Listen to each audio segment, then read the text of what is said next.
hati-hati kalau kita digoda oleh iklan-iklan yang bagus-bagus toh. Bilang harga murah, ini ada potongan-potongan, tapi akhirnya orang membeli yang sebenarnya dia tidak perlu, dan itu akhirnya ditumpuk-tumpuk menjadi sampah. Jadi saya kira kita belajar dari semangat Santo Antonius Padua, semangat kerendahan hati, semangat kesederhanaan, hidup seperlunya, dan yang perlu bagi kita, yang utama bagi kita ialah Allah yang adalah kasih itu. Mari kita belajar dari Allah yang benar-benar sumber kasih, sehingga kita bisa melaksanakan apa yang dikatakan dalam Injil. Kita tidak membalas dendam, kita tidak membuat orang lain sakit hati, tetapi kita berjuang untuk mewujudkan kasih, bersedia menolong orang yang membutuhkan pertolongan kita. Dan mari kita juga mohon pertolongan Santo Antonius, agar dia juga menyampaikan keluh kesah kita bersama Santo Antonius kepada Tuhan Yesus Kristus yang kita imani sebagai sumber kebaikan, sumber kasih itu. Dalam nama Bapa dan Putra dan Roh Kudus. Amin. Rahmat dan damai sejahtera dari Allah Bapa dan dari Tuhan kita Yesus Kristus bersamamu. Dan bersama rohmu. Hari ini kita memperingati Santo Antonius dari Padua, seorang imam dan pujangga gereja. Ini ringkasan hidupnya. Antonius dengan nama kecil Ferdinand lahir di Lisboa, Portugis pada tahun 1195. Setelah ditabiskan sebagai imam Ordo Santo Agustinus, Antonius berpindah ke Ordo Santo Franciscus. Bersama dengan teman-temannya, ia kemudian diutus menjadi misionaris di Afrika. Namun karena suatu penyakit yang dideritanya, ia meninggalkan Afrika dan pergi ke Italia.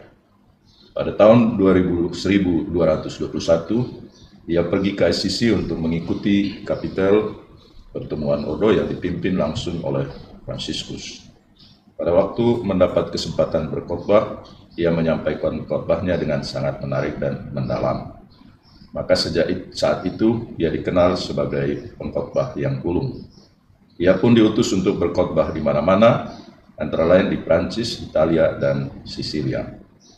Berkat khotbah dan nasihat-nasihat rohaninya, banyak orang yang tersesat dibawa kembali kepada iman akan Kristus. Pada tahun 1231, saat usianya baru 36 tahun, Antonius wafat di kota Padua. Sampai sekarang beberapa bagian tubuhnya masih tersimpan di salah satu gereja di Padua, dan salah satu yang masih utuh ada lidahnya. Dia juga dikenal sebagai pengantara untuk dimintai tolong menemukan barang-barang yang hilang, namun terutama untuk menemukan kembali rahmat pengudusan yang hilang karena dosa. Marilah saudara-saudari dalam perayaan Ekaristi Kudus ini, kita bersyukur kepada Tuhan yang menganugerahkan salah satu anak Tuhan yang begitu mencintai Tuhan, yang begitu mengasihi Kristus dalam hidupnya di masanya. Dan kekuatan dia adalah percaya sungguh-sungguh kepada Kristus. Mari kita mohon ampun atas segala kesalahan dan dosa-dosa kita, agar kita pantas dan layak merayakan peristiwa penyelamatan ini. Indahkanlah keluh kesahku, ya Tuhan. Demikian kita mengulang-ulang tadi seruan pemazmur, yang bisa saja juga terjadi dalam kehidupan kita. Ada permasalahan, ada kesulitan, ada tantangan dalam hidup kita, dan kita menyampaikan keluh kesah kita kepada Tuhan. Wajar saja, dan bahkan itu merupakan tindakan seorang yang beriman, yang percaya, yang mengandalkan Tuhan dalam hidup ini. Kalau kita mengandalkan setan, ya pasti kita cari setan untuk untuk meminta tolong supaya mungkin membuat celaka orang yang menyusahkan kita. Itu bisa terjadi. Tetapi karena kita orang yang mengandalkan Allah dalam hidup ini, maka kita kembali kepada Allah itu sendiri. Kalau kita dengar kisah Nabot tadi, itu memang kisah yang banyak ajarannya untuk kita. Nabot memang tinggal di sekitar lembah Yizreel. Kalau Anda pernah ke Tanah Suci, lembah Yizreel itu ada di dekat Gunung Tabor. Kalau kita naik ke Gunung Tabor dan duduk di atas gunung, di lembah di bawah itu memang lembah yang subur, dan itulah yang disebut lembah Yizreel. Nabot adalah salah seorang yang tinggal di situ, sedangkan Raja Ahab dengan istrinya Isabel adalah raja mereka waktu itu. Kisah ini memang kisah tragis dalam pengertian Raja Ahab yang sebenarnya seorang raja yang punya tanah di mana-mana, tapi dia memang orang yang serakah, orang yang mau mengambil milik orang lain, si Nabot ini. Tapi Nabot mempertahankan karena itu adalah milik pusaka. Selain itu, itulah satu-satunya sandaran hidup dia. Artinya pegangan hidup untuk makan, minum sehari-hari. Maka dia tidak melepaskannya. Yang menyedihkan ialah bahwa raja karena ya serakah bekerja sama dengan istrinya Isabel, dan Isabel memang licik. Maka dia memberi nasihat yang justru memperlihatkan kekerasan hatinya. Bahkan dengan cara yang licik, akhirnya Nabot itu dirajam, dibunuh di hadapan banyak rakyat. Ya, ini juga tipe orang yang mengandalkan kejahatan untuk mengatasi persoalan-persoalan hidup. Jadi dia bukan mendengarkan Tuhan, tetapi mengandalkan yang jahat, sehingga perbuatan yang dilakukannya adalah juga sesuatu yang mencelakakan orang lain. Nah, ini juga saya kira peran yang bisa kita lakukan. Apakah kita dalam memberikan nasihat kepada orang lain seperti Isabel itu barangkali, sehingga kita malah mendorong orang lain untuk melakukan hal-hal yang tidak baik bagi orang lain. Tapi itu kenyataan dalam hidup kita.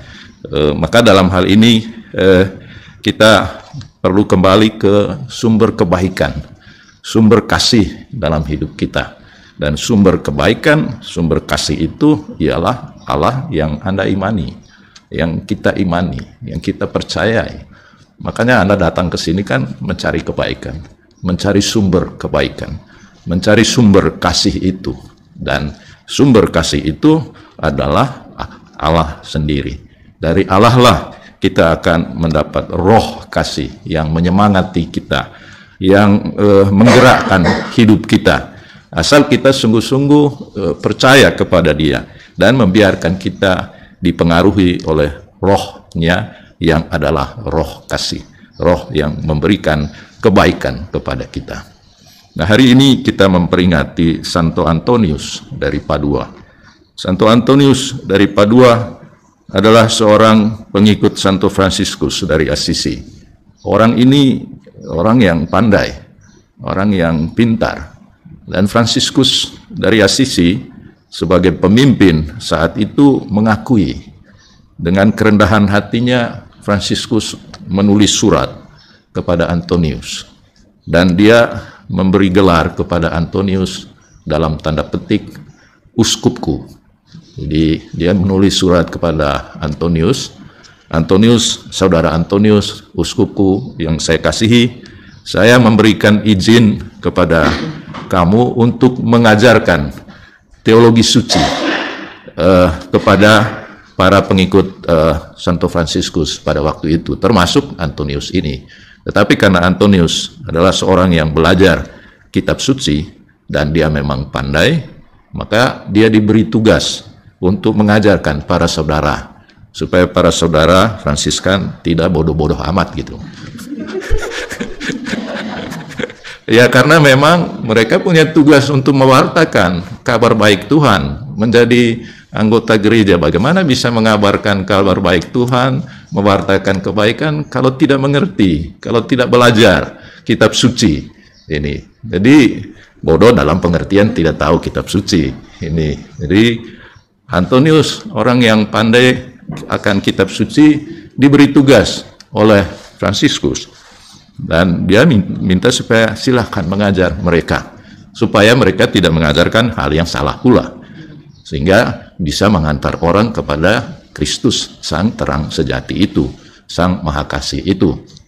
Catatan dari Santo Fransiskus dalam suratnya ialah dia mengatakan silahkan mengajarkan mereka itu, bukan supaya tidak bodoh-bodoh amat, tetapi supaya mereka bisa mewartakan kabar baik Tuhan dan dia ingatkan, jangan karena pelajaran itu para saudara itu padam semangat doa dan kebaktian suci.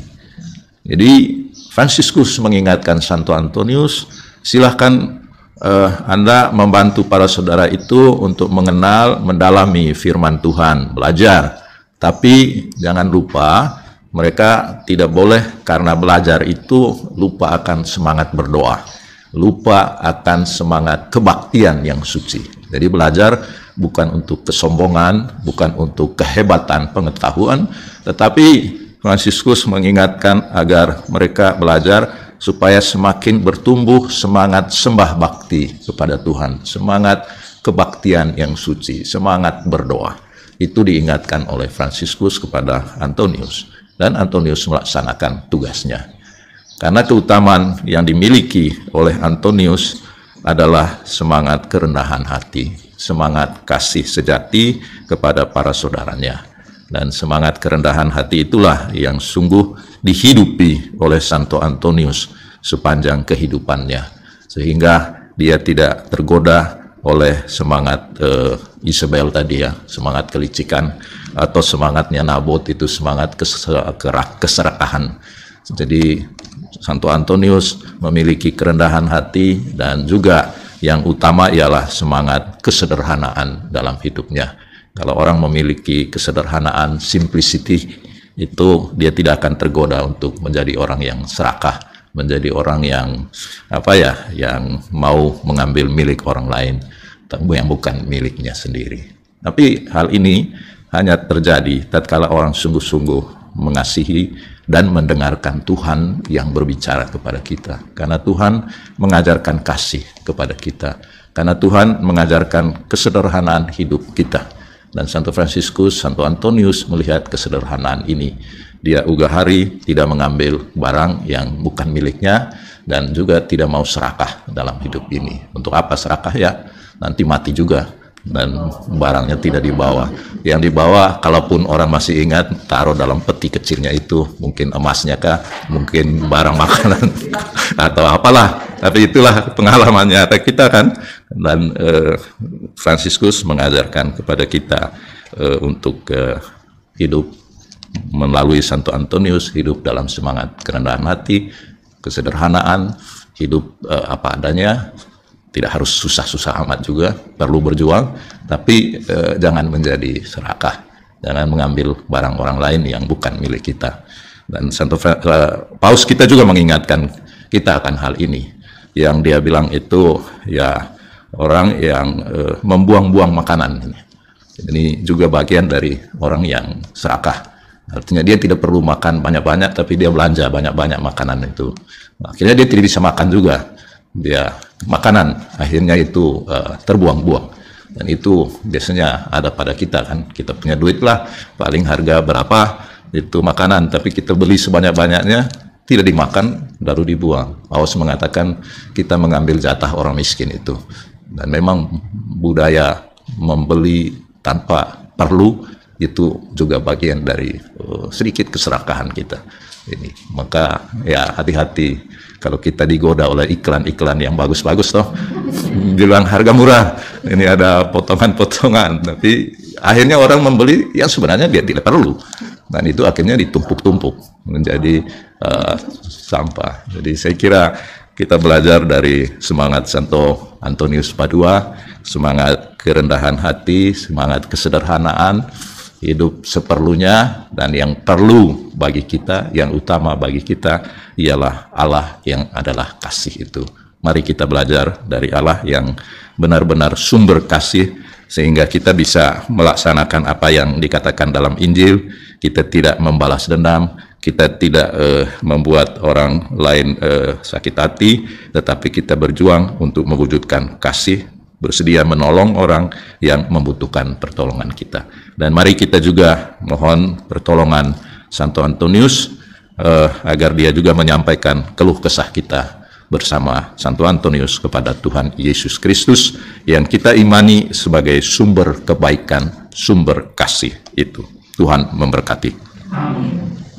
Marilah mewartakan misteri iman kita.